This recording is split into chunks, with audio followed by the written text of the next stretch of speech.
Hello everyone, this is Anjali और स्वागत है आपका मेरे चैनल लर्न विद अंजलि में। इस पर्टिकुलर वीडियो में हम जो हमारे रिमेनिंग कॉन्सेप्ट थे उनके बारे में डिस्कस करेंगे। फिजिक्स, जनरल साइंस फिजिक्स के जो रिमेनिंग कॉन्सेप्ट थे, मैंने आपको जैसे बताया था कि एक वन शॉट वीडियो रहेगी जिसमें हम फिजिक्स के सारे कॉन्सेप्ट को डिस्कस करेंगे। बट मेरी तबीयत थोड़ी ख़राब है, आई एम नॉट फीलिंग वेल। इस वजह से वो वीडियो मुझे बीच में रोकनी पड़ी। I am really sorry for that thing कि मुझे वो बीच में रोकनी पड़ी video. But I literally can not do anything about this. बाकी के जो रिमेनिंग कॉन्सेप्ट हैं वो हम इस वीडियो में डिस्कस करेंगे। एंड हम स्टार्ट करते हैं क्योंकि हमने ओके, मिरर और लेंसेज के बारे में हम पढ़ रहे थे। लास्ट वीडियो में हमने यहाँ पे इसको एंड किया था, तो इसको मैं थोड़ा सा बता देती हूँ। जब हम कॉनकेव मिरर की बात कर रहे हैं और कॉन्वेक्स मिरर की बात कर रहे होते हैं, लॉ ऑफ रिफ्लेक्शन पे काम करता है। Law of reflection, law of refraction, ये दोनों को हम लास्ट में डिस्कस करेंगे इसी वीडियो के। कॉनकेव मिरर को कन्वर्जिंग मिरर भी कहा जाता है और कॉन्वेक्स मिरर को डाइवर्जिंग मिरर भी कहा जाता है। जब हम लेंस की बात करते हैं तो ये लॉ ऑफ रिफ्रैक्शन पे काम करते हैं। कॉन्वेक्स लेंस जो है उसको कन्वर्जिंग लेंस कहा जाता है और कॉनकेव लेंस को डाइवर्जिंग लेंस कहा जाता है। अगर आप एक चीज नोटिस करेंगे इसमें कि मिरर से उल्टा है लेंस, मतलब जो मिरर है, मिरर और लेंस एक दूसरे के अपोजिट हैं। जो यहाँ पे काम कॉनकेव मिरर कर रहा है, कॉनकेव मिरर को हम बोल रहे हैं कन्वर्जिंग मिरर, है ना। जो यहाँ पे कॉनकेव मिरर कर रहा है वो यहाँ पे कॉन्वेक्स लेंस कर रहा है। Concave mirror is equals to convex lens. Concave mirror भी कन्वर्जिंग मिरर है और कॉन्वेक्स लेंस भी कन्वर्जिंग लेंस है। यहाँ पे जो कॉन्वेक्स मिरर काम कर रहा है वो यहाँ पे कॉनकेव लेंस काम कर रहा है। तो बेसिकली मिरर में जो कॉनकेव काम करेगा, लेंस में वो कॉन्वेक्स काम करेगा, और मिरर में जो कॉन्वेक्स काम करेगा वो लेंस में कॉनकेव काम करेगा। इस तरीके से तो डाइवर्जिंग और कन्वर्जिंग दो चीजें हैं। बाकी कहाँ पे यूज होता है वो भी आप एक बार देख लेंगे। जैसे कि कॉनकेव मिरर है क्योंकि कन्वर्जिंग है तो टॉर्च में यूज होता है। कॉन्वेक्स मिरर है, डाइवर्जिंग है तो व्हीकल्स की लाइट में यूज होता है, हेडलाइट्स जो होती हैं। कॉन्वेक्स लेंस है, कन्वर्जिंग लेंस है तो मैग्नीफायर्स और कैमराज में यूज होता है। कॉनकेव लेंस, डाइवर्जिंग लेंस है तो मायोपिया के करेक्शन में यूज होता है। अब मायोपिया क्या होता है उसके बारे में जानते हैं हम ह्यूमन आई एंड डिफेक्ट में। ह्यूमन आई किस तरीके से काम करती है और कौन कौन से आई में डिफेक्ट होते हैं। जैसे कि जो आई है ये कैमरा की तरह होती है। कैमरा क्या करता है, जो आसपास की चीजें उनको रिकॉर्ड करता है और दिखाता है। आई भी हमारी यही करती है, जो सीनरी है आसपास जो चीजें हैं उनको रिकॉर्ड करती है और हमें दिखाती है। It form image on retina. ये रेटिना पे, रेटिना जो है एक तरीके से स्क्रीन जैसा होता है। जैसे स्क्रीन होती है ना, स्क्रीन पे प्रोजेक्टर की जब लाइट पड़ती है तो सारी चीजें स्क्रीन पे दिखाई देती है। तो सेम वही चीज हमारा जो आँख का रेटिना होता है उस पे इमेज फॉर्मेशन होती है। अब मायोपिया जो है, मायोपिया एक तरीके का आई डिफेक्ट है। मायोपिया, हाइपरमेट्रोपिया, प्रेस बायोपिया, एस्टाइगमेशन, एस्टाइगमेटिज्म। मायोपिया के बारे में अगर हम देखें तो उसको बोलते हो नियर साइटेडनेस। नियर साइटेडनेस का मतलब है कि आपको दूर की चीजें नहीं दिखेंगी एंड आपको पास की चीजें दिखेंगी। तो नियर साइटेडनेस मतलब आपके पास की चीजें दिख रही हैं। You can not see far things. तो इसमें आप यूज करते हो कॉनकेव लेंस का। हाइपरमेट्रोपिया को हम बोलते हैं फार साइटेडनेस, मतलब कि आपको दूर की चीजें दिखेंगी। हाइपरमेट्रोपिया शब्द बड़ा है तो मतलब आपको दूर की चीजें दिख रही हैं, ऐसा समझ सकते हो आप। You can not see near things, आपको पास की चीजें नहीं दिखेंगी। तो उसके लिए आप मैग्नीफाइंग लेंस का यूज करते हैं, क्योंकि जब आपको चीजें नहीं दिख रही हैं पास की तो आपको ऐसा लेंस चाहिए जो चीजों को हाईलाइट या एक तरीके से मैग्नीफाई करके दिखाए।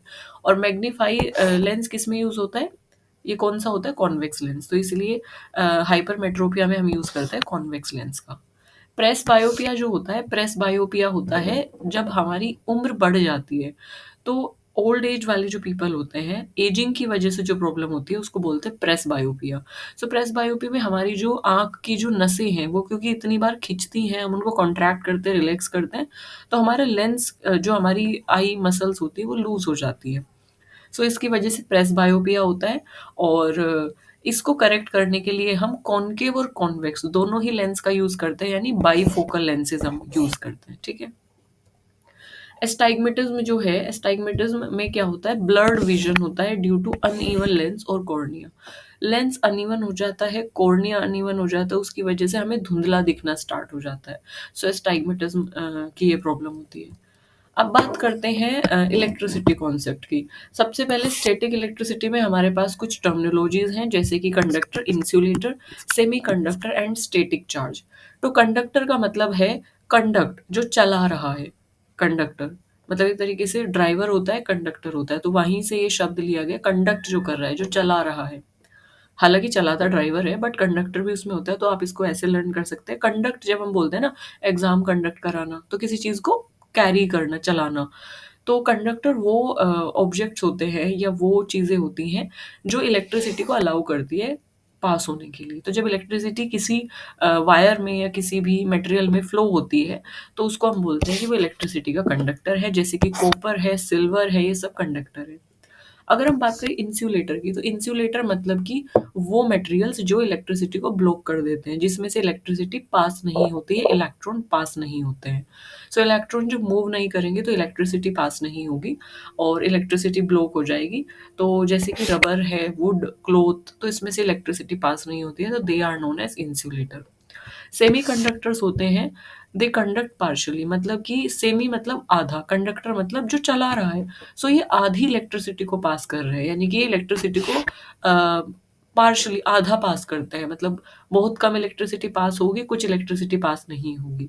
सो ये कंप्लीट कंडक्टर भी नहीं है और ये कंप्लीट इंसुलेटर भी नहीं है। मतलब या तो ये, ना तो ये कंप्लीटली इलेक्ट्रिसिटी को अलाउ कर रहे हैं, फ्लो होने दे रहे हैं, ना ही ये इलेक्ट्रिसिटी को ब्लॉक कर रहे हैं, ये पार्शियली आधा उसको कंडक्ट कर रहे हैं, जैसे कि सिलिकॉन। स्टैटिक चार्ज किसको बोलते हैं, charge that does not move. Static charge होते हैं जो चार्ज मूव नहीं करते हैं, जो मतलब कोई भी बॉडी है वो चार्ज है बट वो वहीं पे है, चार्ज वहीं पे है, वो मूव नहीं कर रहे हैं। सो इलेक्ट्रॉन्स मूव नहीं कर रहे हैं, so they are known as static charge, that is known as static charge. Electric current और सर्किट्स में हम देखते हैं इलेक्ट्रिक करंट के बारे में। इलेक्ट्रिक करंट को डिनोट किया जाता है आई से। So flow of electric charge पर सेकंड में कितने इलेक्ट्रॉन्स फ्लो हो रहे हैं, कितना इलेक्ट्रिक चार्ज फ्लो हो रहा है, उसको हम बोलते हैं इलेक्ट्रिक करंट। ओम्स लॉ की अगर हम बात करें, तो ओम्स लॉ यानी कि V is equals to I R, voltage is equals to current into resistance, ohm's law है। तो V is equals to I R. Volt meter किसे बोलते हैं, वोल्ट मीटर जो है वोल्टेज को मेजर करता है, एंड पैरेलल कनेक्शन इसमें होता है। एम मीटर जो होता है ये करंट को मेजर करता है, ध्यान रखेंगे, सीरीज कनेक्शन इसमें हम एम मीटर को, मतलब बेसिकली जब हम एम मीटर को कनेक्ट करते हैं तो हम सीरीज कनेक्शन में करते हैं, और जब वोल्ट मीटर को कनेक्ट करते हैं तो हम पैरेलल कनेक्शन में करते हैं।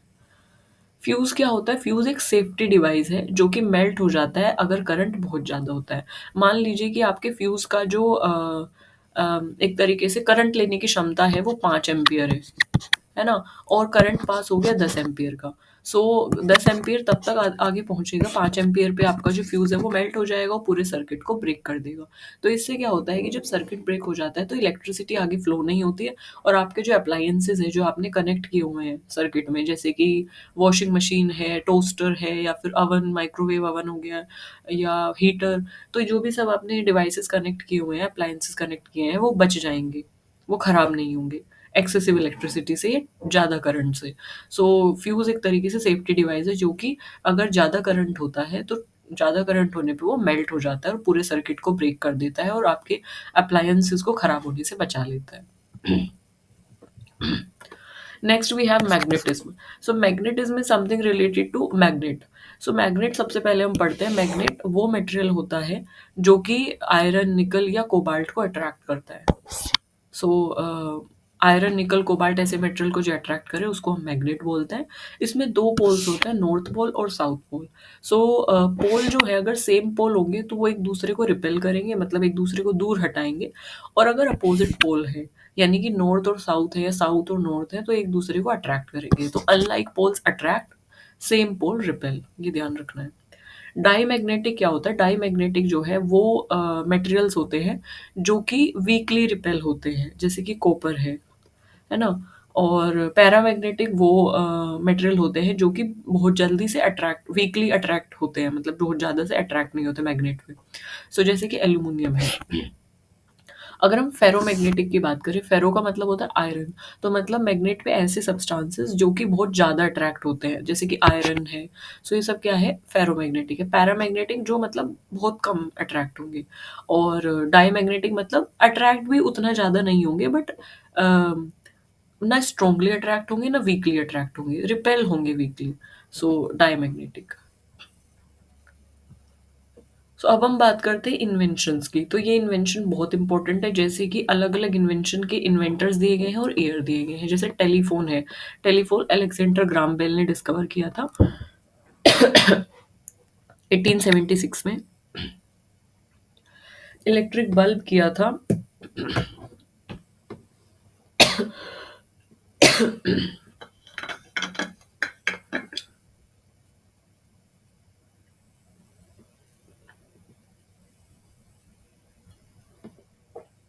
ओके।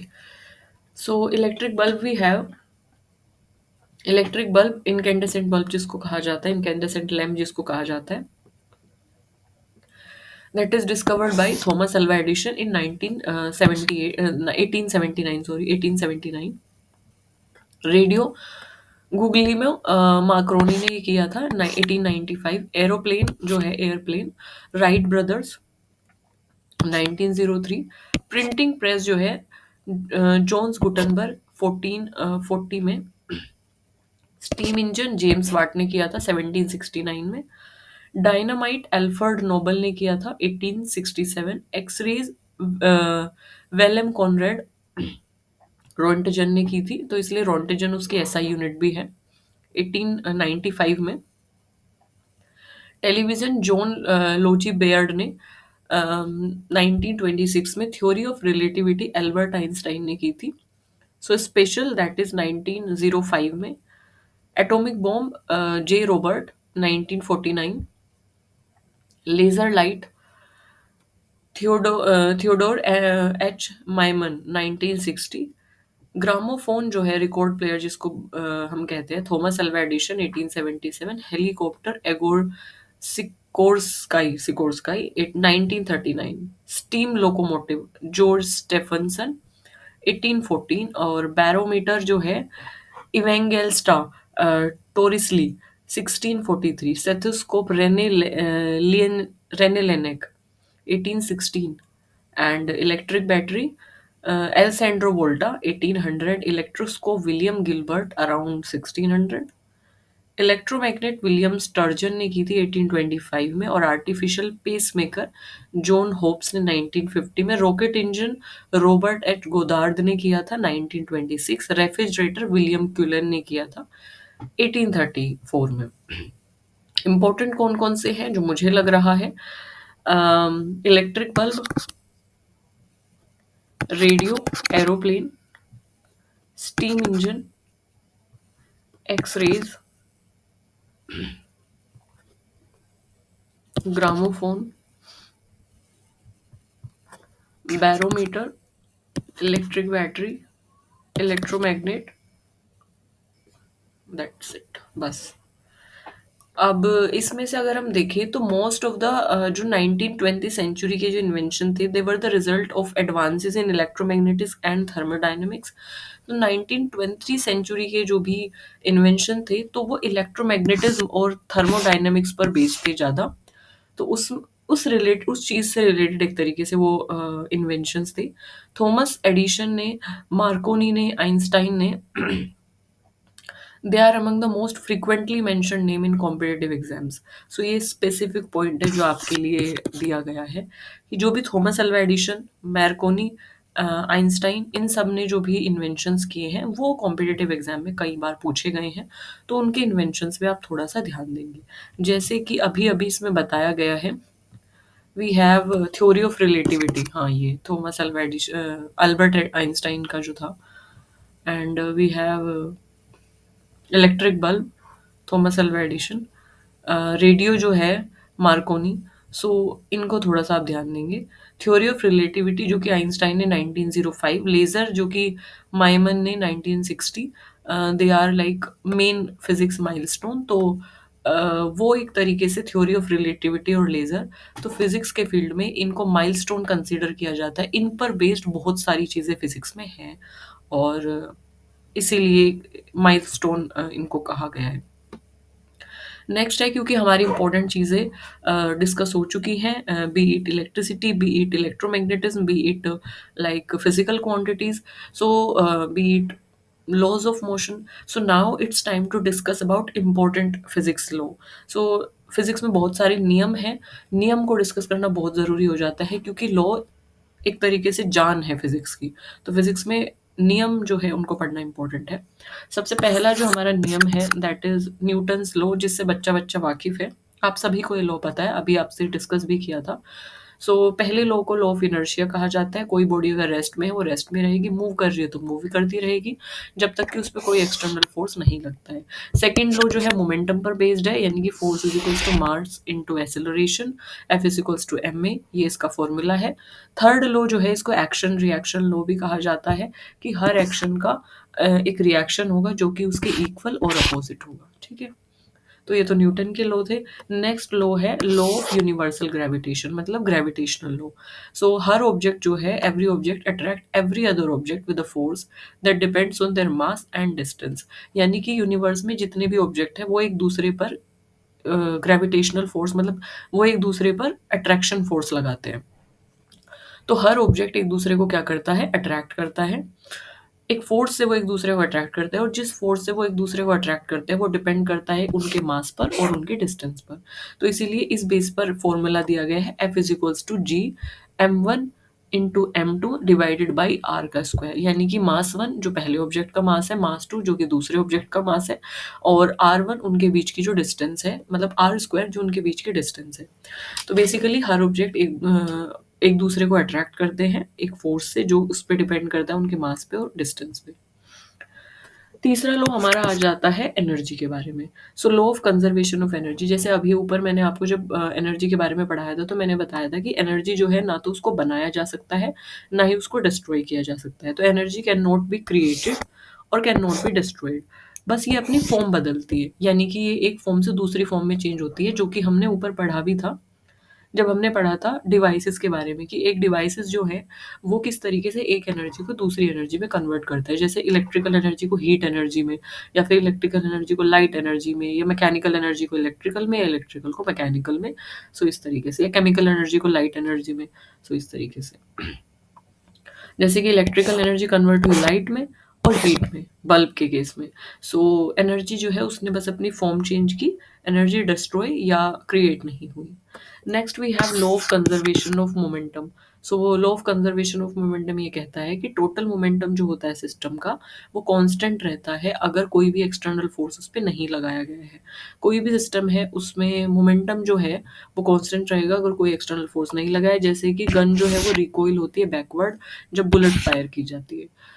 बेसिकली जब आपने बुलेट को फायर किया तो गन भी रिकॉइल हुई। मोमेंटम जो है वो कांस्टेंट रहता है एक्सटर्नल फोर्स अगर नहीं एक्ट हुआ है। ओम्स लॉ जो कि बहुत इंपॉर्टेंट है, फिर ये कहता है कि जो इलेक्ट्रिक करंट है किसी भी कंडक्टर के थ्रू जो पास हो रहा है वो डायरेक्टली प्रोपोर्शनल है वोल्टेज के और इनवर्सली प्रोपोर्शनल है रेजिस्टेंस के। मान लीजिए कि करंट जो है किसी कंडक्टर से पास हो रहा है आई, तो वो डायरेक्टली किस बात पर डिपेंड करता है कि कितना वोल्टेज दिया गया है, और इनवर्सली यानी कि उल्टा है किस पे कि रेजिस्टेंस कितना है। मतलब कि ये बात बोली गई है I is equals to V divided by R. ये इसका फॉर्मूला है, ये आप याद कर लीजिए, या V is equals to I R. मतलब इससे आप आर का फॉर्मूला, रेजिस्टेंस का फॉर्मूला बना सकते हैं, वोल्टेज का बना सकते हैं, करंट का बना सकते हैं। इलेक्ट्रिक करंट को हम डिनोट करते हैं आई से, और वोल्टेज को हम डिनोट करते हैं वी से, और रेजिस्टेंस को हम डिनोट करते हैं आर से। ठीक है, आप देख सकते हैं कि इलेक्ट्रिक करंट जो कंडक्टर से पास हो रहा है वो इस बात पर डिपेंड करता है कि वोल्टेज कितना है। वोल्टेज ज़्यादा होगा तो करंट भी बढ़ेगा, और इनवर्सली प्रोपोर्शनल है रेजिस्टेंस पे। अगर रेजिस्टेंस बढ़ता है, रुकावट बढ़ती है, तो करंट घट जाएगा। ठीक है, और अगर रेजिस्टेंस कम होता है तो करंट बढ़ जाएगा, क्योंकि रेजिस्टेंस इज ऑल अबाउट जो करंट को रोक रहा है। ठीक है, तो अगर करंट को रोकने वाली चीज़ कम हो जाती है तो करंट बढ़ जाएगा। इनवर्स रिलेशन का मतलब यही होता है कि जब एक चीज़ कम होगी तो दूसरी बढ़ जाएगी। फैराडे लो है नेक्स्ट। फैराडे का लो ये कहता है that is based on electromagnetic induction. So Faraday law ये कहता है व्हेन इट, जब भी मैग्नेटिक फ्लक्स चेंज होगा किसी कोइल के थ्रू आउट, सो इलेक्ट्रोमैग्नेटिक फोर्स यानी वोल्टेज जो है वो इंड्यूस होगा। सो इलेक्ट्रोमैग्नेटिक फ्लक्स जो है जब भी कोइल के अराउंड चेंज होगा, so there will be an electromagnetic flux and जिसको हम वोल्टेज, मतलब वोल्टेज जो है वो इंड्यूस होगा। Next we have magnitude of EMF is directly proportional to rate of change of flux. So magnitude जो है ईएमएफ का, that is directly proportional to what, rate of change of flux.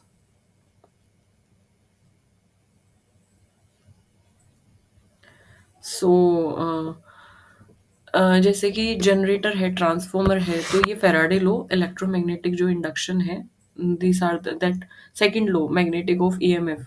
So that is that is actually related to this thing that form the basis of generator and transformer. Sorry, EMF की full form मैंने आपको क्या बताया, electromagnetic flux नहीं, electromagnetic flux इसकी full form नहीं है। EMS is something we known as electromotive force, electromotive force.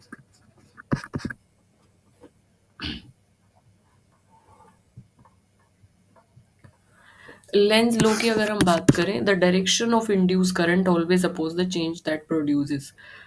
जो इंड्यूस करंट है, मतलब जो करंट बना है, जो करंट इंड्यूस हुआ है, ये हमेशा अपोज करेगा चेंज का जो जहां से वो बना है। Explain the negative science in Faraday law. So it explain the negative sign in Faraday law कि इंड्यूस करंट की जो डायरेक्शन है, it always opposes the change that produce it. So जहां से इंड्यूस हुआ है करंट, सो जहां से वो प्रोड्यूस हुआ है, तो it always opposes that the change that produce it. Boyle's law की अगर हम बात करें, गैस लॉ भी इसको कहा जाता है। सो बॉयल्स लॉ ये कहता है for a fixed mass of gas at constant temperature pressure into volume is constant is equals to constant. For a fixed mass of gas at constant temperature, pressure multiply volume जो है वो constant रहेगा, तो P is directly proportional to 1/V। Charles law कहता है constant pressure पे जो volume होगा गैस का, वो डायरेक्टली प्रोपोर्शनल होगा उसके टेम्परेचर के केल्विन में। So V is directly proportional to T at constant pressure. Conservation of mass का जो लॉ है वो ये कहता है कि जिस तरीके से एनर्जी को बनाया और बिगाड़ा नहीं जा सकता, खत्म नहीं किया जा सकता, उसी तरीके से मास को भी या मैटर को भी ना तो क्रिएट किया जा सकता है, ना ही खत्म किया जा सकता है।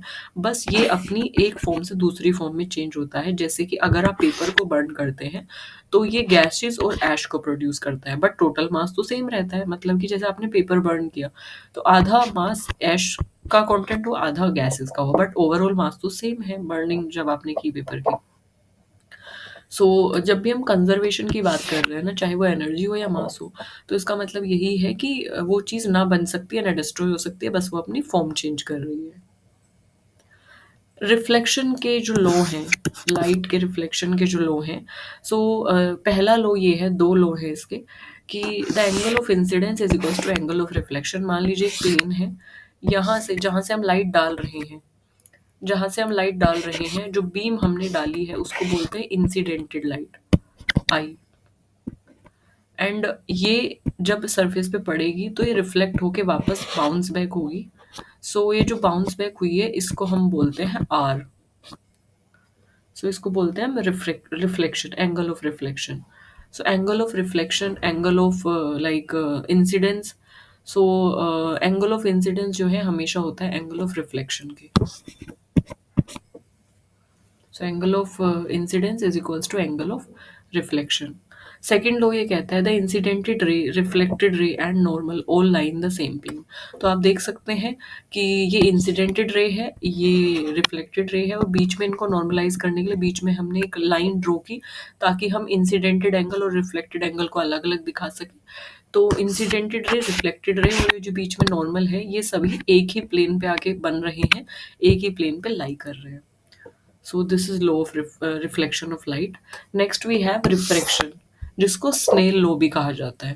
तो रिफ्रैक्शन ऑफ लाइट के भी दो नियम हैं।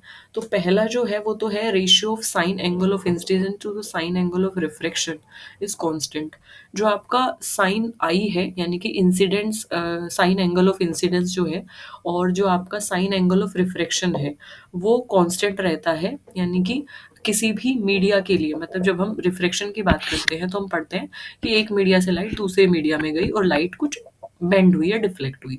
तो साइन एंगल ऑफ इंसिडेंस जो है, और sine angle of incidence to the sine angle of refraction, वो कांस्टेंट रहेगा किसी भी गिवन मीडिया के लिए, और उसी को उस मीडिया का रिफ्रैक्टिव इंडेक्स भी कहा जाता है।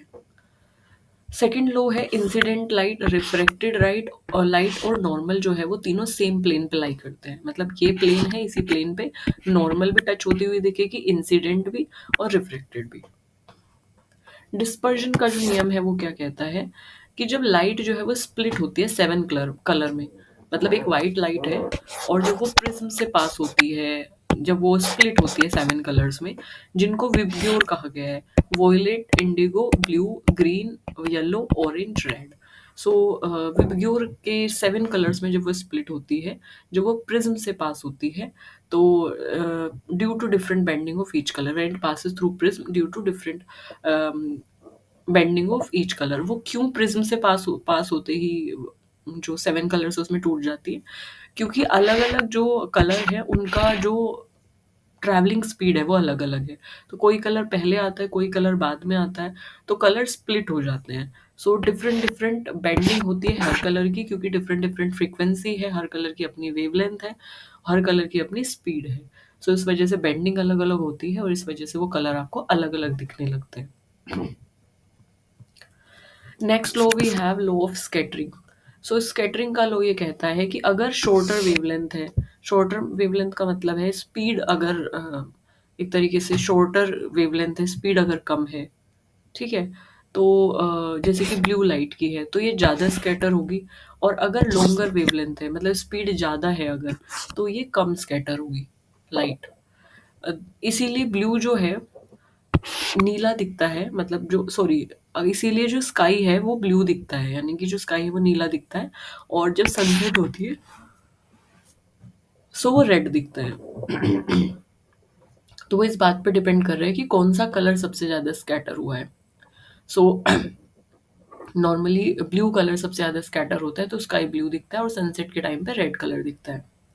स्टेफन बोल्ट्जमैन जो लॉ है ये कहता है कि जो टोटल एनर्जी है ये रेडिएट बैक होती है बाई ब्लैक बॉडी पर second is proportional to the fourth power of its temperature. So total energy जो ब्लैक बॉडी के थ्रू एक सेकेंड में रेडिएट हो रही है वो प्रोपोर्शनल है फोर्थ पावर की, उसकी मतलब उसकी टेम्परेचर की फोर्थ पावर के एक तरीके से प्रोपोर्शनल है। मतलब कि टेम्परेचर का अगर आप 4 गुना कर दो, टेम्परेचर टू द पावर 4 की बात करें, fourth power of the temperature, so total energy जो ब्लैक बॉडी के थ्रू रेडिएट हो रही है पर सेकेंड में, वो डिपेंड करता है कि उसका टेम्परेचर कितना है, टेम्परेचर कितना प्रोवाइड किया जा रहा है, टेम्परेचर कितना है। So 10 to temperature to the power 4। Newton law of cooling ये कहता है कि रेट ऑफ कूलिंग किसी भी बॉडी की वो प्रोपोर्शनल है difference between its temperature and surrounding. मतलब कोई भी बॉडी कितना जल्दी ठंडी होगी वो डिपेंड करता है कि बाहर का जो टेम्परेचर है उसका टेम्परेचर क्या है, और बॉडी जो है उसका टेम्परेचर क्या है। अगर बॉडी का टेम्परेचर बाहर का टेम्परेचर में बहुत ज़्यादा डिफरेंस है, यानी बाहर का टेम्परेचर बहुत ठंडा है, जो कोई भी बॉडी है उसके टेम्परेचर बहुत गर्म है, तो कूलिंग जो है वो मतलब बहुत ज़्यादा जल्दी होगी। डिफरेंस इन टेम्परेचर अगर ज़्यादा है तो हीट उतना ही ज़्यादा रिलीज होगी और कूलिंग होगी, टेम्परेचर और सराउंडिंग के बीच की जो हीट है। हुक्स लॉ ये कहता है कि elastic within elastic limit stress जो है वो डायरेक्टली प्रोपोर्शनल होता है स्ट्रेन के। So stress is equals to that K into strain. Reflection of sound क्या कहता है कि sound wave obey the same rule as light, angle of incidence is equals to angle of reflection. Sound boards जो auditorium में लगे होते हैं वहां पे लॉ फॉलो होता है कि जो साउंड वेव का एंगल ऑफ इंसिडेंस है वो एंगल ऑफ रिफ्लेक्शन पे काम कर, एंगल ऑफ रिफ्लेक्शन के इक्वल होगा। तो यही जो लॉ है वो साउंड बोर्ड्स जब हम ऑडिटोरियम में लगाते हैं वहाँ यूज़ होता है। आर्किमिडीज प्रिंसिपल इम्पोर्टेंट है। आर्किमिडीज प्रिंसिपल ये कहता है कि जब कोई बॉडी जो है जब आप उसे फ्लूइड में इमर्स करते हैं, loses weight equal to the weight of fluid displaced by it. So when a body immersed in fluid it loses weight equal to the weight of fluid displaced by it. तो मान लीजिए कि कोई body है, जब आप उसे पानी में रखेंगे तो अपने वेट के अकॉर्डिंग या अपने वेट के एक तरीके से अपने वेट के कंपैरिजन में या अपने वेट के अकॉर्डिंग या उसके इक्वल ही वो पानी को हटाएगी, डिस्प्लेस करेगी। तो जितना उसका वेट है, जितना इस बॉडी का वेट है, उतने ही फ्लूइड को ये क्या करेगी, डिस्प्लेस करेगी। सो देन ये पानी में क्या होती है, इमर्ज होती है, एक तरीके से अपनी जगह बना रही है ये।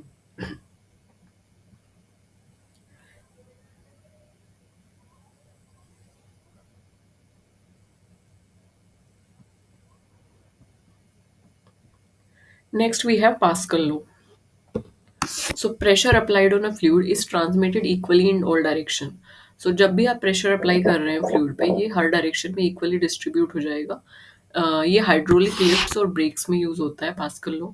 कुलाम्ब लॉ जो है वो बताता है कि force between two charges is directly proportional to product of charges and inversely proportional to the square of distance between them. So basically Coulomb law कह रहा है कि जो दो चार्ज के बीच फोर्स लग रहा है वो डायरेक्टली प्रोपोर्शनल इस बात पे है, Q1 एंड Q2 यानी प्रोडक्ट ऑफ चार्जेस, और इनवर्सली प्रोपोर्शनल है उनके डिस्टेंस के स्क्वायर के।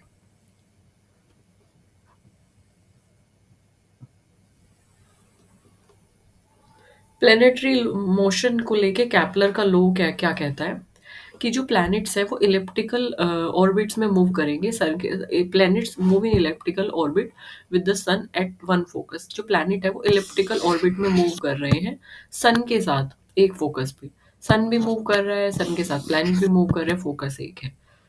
A line joining planet and sun sweeps equal area in equal times. So line joining planet and sun that sweeps equal area in equal time, ये बात बोली गई है। The square of orbital period and cube of its average distance from sun. So the square of orbital period और cube जो है तो square of orbital period is directly proportional to cube of its average distance from sun. तो orbital period का जो square है वो directly proportional है किसके, जो सन से किसी भी जो प्लैनेट की डिस्टेंस है उसके क्यूब के। सो बेसिकली ये सन है, कोई भी जो प्लैनेट है वो यहाँ पे इसके चक्कर लगाएगा। So the square of this orbital period वो डायरेक्टली प्रोपोर्शनल है जब हम सन से इसके डिस्टेंस क्या है उसका एवरेज निकाल के क्यूब करते हैं। तो एवरेज जो डिस्टेंस है उस एवरेज डिस्टेंस का जब हम क्यूब करते हैं तो उसका जो आंसर है that is directly proportional to the square of orbital period. So law of reflection and refraction of mirror and lenses. So concave mirror जो है वो कन्वर्ज करता है रेज को, कॉन्वेक्स मिरर डाइवर्ज करता है। उसका उल्टा है, जो यहाँ पे काम कॉनकेव कर रहा था वो यहाँ पे कौन कर रहा है, कॉन्वेक्स कर रहा है। सो कॉनकेव मिरर क्या था, कन्वर्जिंग मिरर, और यहाँ पे कॉन्वेक्स लेंस वो कन्वर्जिंग लेंस है, ये फोकस करता है लाइट को। और कॉनकेव लेंस क्या करता है, वो स्प्रेड करता है यानी कि डाइवर्जिंग है।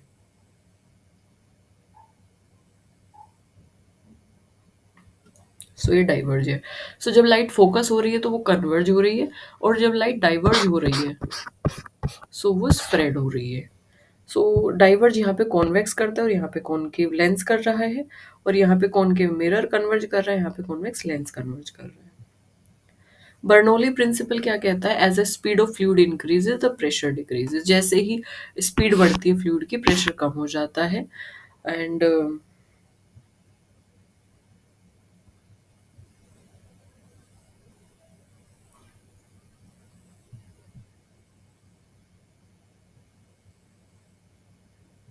so next we have Joule's law of heating. Joule's law of heating, heat produced in resistor is proportional to current का square, resistance and time. So resistor में जो हीट प्रोड्यूस होगी वो डिपेंड करता है कि करंट कितना है, उसमें रेजिस्टेंस कितना है और टाइम कितना हुआ है। अगर तो तीनों का प्रोडक्ट जो है वो है जूल्स लॉ ऑफ हीटिंग की रेजिस्टर में जो है वो हीट कितनी प्रोड्यूस होगी।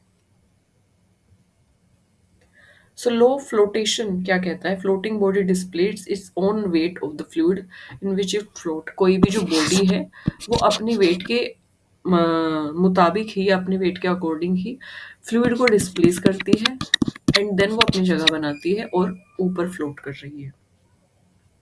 सो अपने वेट के मुकाबले ही, अपने वेट के कंपैरिजन में, अपने वेट के अकॉर्डिंग ही वो फ्लूइड को डिस्प्लेस करती है, दैट्स वाई इट फ्लोट।